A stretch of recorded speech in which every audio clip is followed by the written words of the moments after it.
Hi, Jim.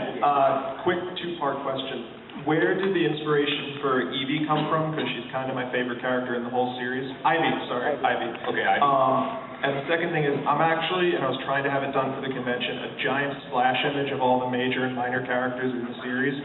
Where do I send that so you can see it? Okay. Where did Ivy come from? I don't know. I think maybe I just watched Village of the Damned. when it comes to Ivy, it's kind of an image of creepy little girl. Seemed something that was usable.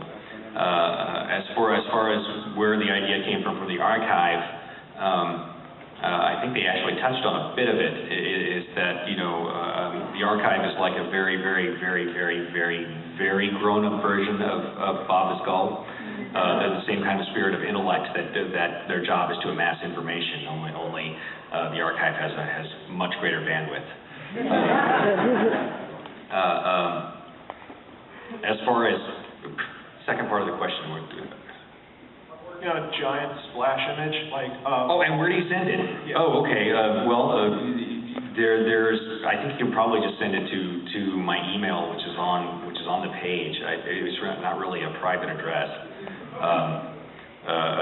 Or if nothing else, I'm sure if there's a contact address you can send to and say, hey, Jim said that I should write you guys and find out where to send this, and they'll be like, oh, right, and that's at jim-butcher.com, not jimbutcher1word.com, because they cyber squatted that out from under us like 2 years after the site went up. Fred had a bot that was set to buy it every few hours or something like that if it ever became expired, and their bot was running like every 20 minutes or something. And when I said, hey, that was my domain, and I'm Jim Butcher, and I actually have a reason to have it, and they're like, oh, okay, well, we'll be happy to sell it to you for $1,000. I'm like, you've had it for 3 hours. Well, we have expenses. What expenses? 3 hours? We had a meeting. Oh, you had a meeting. I'll take a hyphen, thank you.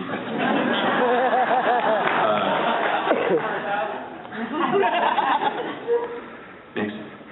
Hi, Jim. Just discovered Dresden Files this summer through a friend of mine. I had hailed them in about 6 weeks. Looking forward to the next book. Codex Alera will start in Christmas break. One of the things I noticed you have the queens, the ladies, and the knights of the fairy. Where are the kings? Do the kings exist? Yes, they do. And actually, there's been one on stage and one mentioned. One on stage would be the Earl King. We would be the Earl King is there. He's one of the kings. Kind of the image of the Hunter King. Another one is Santa Claus. Yeah, well, I mean, he's not like the commercial Santa Claus, but he is a winter king who is sort of. The kings kind of tend to be sort of the opposite of the queens in their given season. The Earl King is actually a summer king, even though he's independent of Satania's court, but he's not a particularly friendly guy. Whereas a winter king, one of the winter kings, Santa Claus, although he runs under different names, he's a little bit kinder. He's more of the spirit of generosity in a time of bleakness.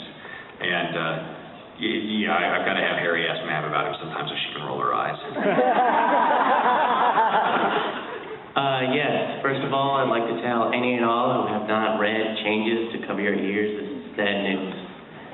Okay. Why did you kill the beetle? Why did I kill the beetle? No, that's a good question. Changes was kind of all about changes.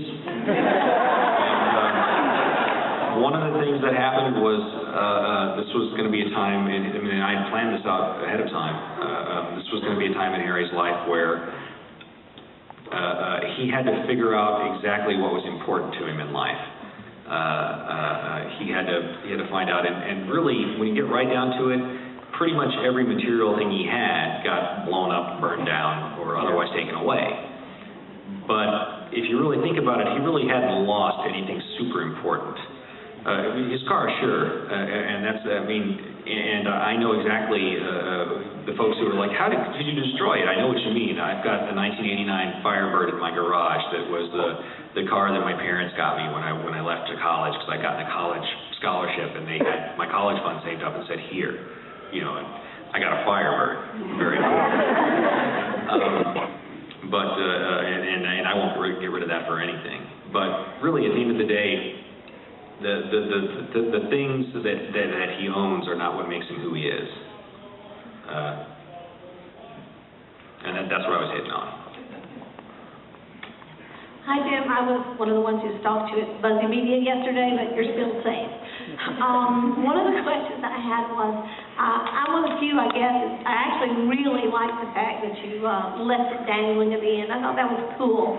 My only concern is, this happens in a lot of stories, is I don't want to down the road see Harry Dresden, deadbeat dad.